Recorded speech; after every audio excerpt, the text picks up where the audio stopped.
இறக்கி விட்டு வந்துரு. டேய் மாமா வீட்டு சந்தை லைட்டா குறுகலா இருக்கும், ரிவர்ஸ்லயே போ. அங்க போயிட்டு போன் அடியா, வேமா போ. 1 hour later. சொல்லுங்க மாமா. என்னையா மருமே எவ்வளவு நேரம் ஆச்சு? நான் வரல, பயல அனுப்பி விட்டுருக்கேன். லேட்டா வந்தீங்கன்னா வேற வண்டியா போட்டுக்கலாம். நான் வந்துருவான், இருங்க. சீக்கிரம் வரதுல வருமே, லேட் ஆகிருக்கு. ஹலோ மர்மைய, என்னையா எங்க இருக்க? இவ்வளவு நேரம் என்னாச்சு? வந்துக்கிட்டு இருக்கேன், அவ்வளவுதான். 10 நிமிஷம். ஏன் இவ்வளவு நேரம்? இவ்வளவு நேரம் என்ன ஆச்சுன்னா என்ன? நீ சொன்ன மாதிரி தான் போய்கிட்டு இருக்கேன். நான் என்ன சொன்னேன்? என்ன சொன்ன நீ? காட்ரா சாமா வீட்டுக்கு சவாரி போக சொன்னேன். வேற என்ன சொன்ன நீ? வேமா போன்னு சொன்னேன். வேமா போன. வேற என்ன சொன்ன? மாமா வீட்டு சந்தை லைட்டா குறுகலா இருக்கும், ரிவர்ஸ்லயே போ. ரிவர்ஸ்ல வேமா போடான்னு மறுக்கா சொல்லு. ரிவர்ஸ்ல வேமா போடான்னு இன்னும் மறுக்கா சொல்லு. ரிவர்ஸ்ல போடான்னு சொன்னேன். சொன்னியா? அதான் ரிவர்ஸ்ல போய்கிட்டு இருக்கேனா? வை.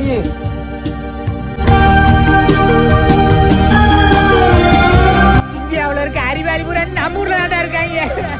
சிறப்பான ஆளுமை.